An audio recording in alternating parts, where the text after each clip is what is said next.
What's going on, guys? Austin here, and in this video, we are going to be taking a look at the extra points, 5-minute fantasies, booming and busting.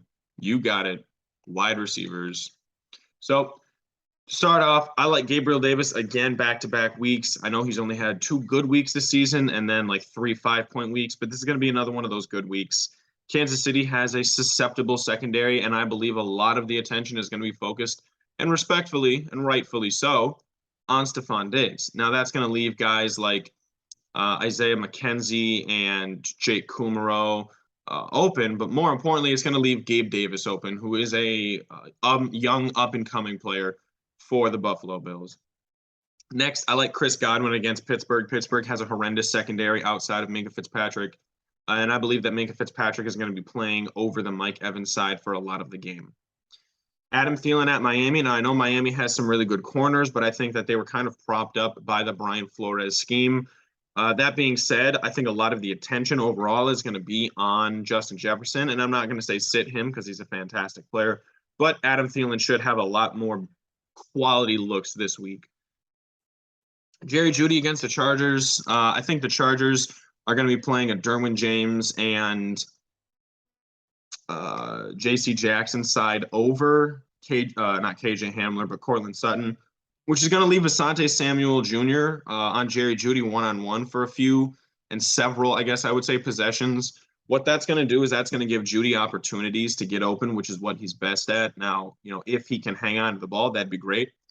But I think that Jerry Jeudy's in for a big week against the Chargers in a game where the Broncos are probably going to be down for most of the game. And then Robbie Anderson at LA, that one's a little bit more of a pipe dream there. Maybe not a pipe dream, but more of a long shot, I guess. The Rams are not great at covering speedy, deep threat wide receivers, and there's a chance that he breaks away for like an 80-yard touchdown. I don't know if that's what it's going to be, but, he's probably going to get a few opportunities if Baker could just not suck and get him the ball. Ja'Marr Chase at New Orleans. I like the Honey Badger and Marshawn Lattimore combo that they're going to have in the secondary there. Plus, they have Marcus May. I mean, altogether, the New Orleans secondary is a lot better than they've been playing. And I think that, Ja'Marr Chase has been prone to struggle this year in his sophomore season, and this is going to be one of those games. Now, Brandon Ayuk at Atlanta, I think that's a sit because they have A.J. Terrell in Atlanta, who is, one of the premier cornerbacks in the league, but you'd think, he's going to be on Debo. Well, Debo doesn't really play a traditional wide receiver role.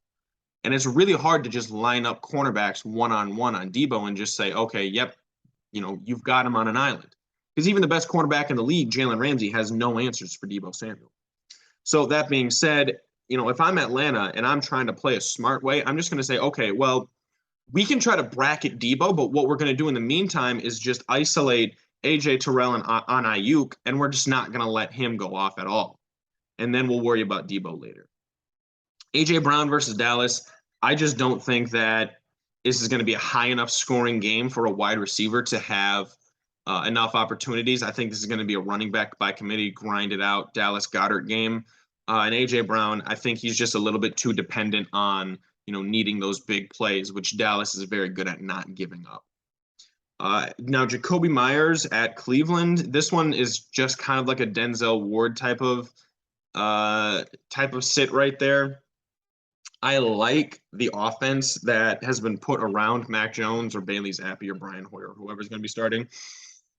Specifically with Jakobi Meyers as the wide receiver one, I think he's a mid-level wide receiver one, and I like him.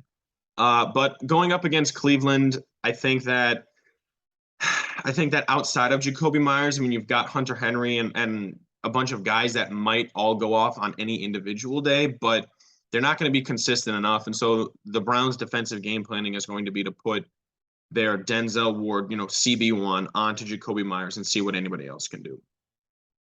Greg Newsome is a great option. I don't think that the Patriots are too worried about what he's going to do. So there's a good chance that they just don't throw the ball to Jakobi.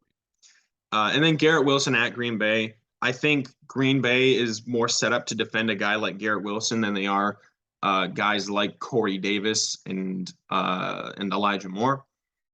So I think they're going to focus a little bit more attention on Garrett Wilson because Garrett has been producing more for the Jets recently than those other two wide receivers. I'm not going to say start those other two wide receivers because it's still a low volume offense as long as Zach Wilson is in it. But we'll see what happens. For now, I'd sit Garrett Wilson, especially if you have, any other viable options there. All right, guys, thanks for watching that video. Be sure to like and subscribe. Let me know what you think in the comments down below and stay up to date on all of our future content.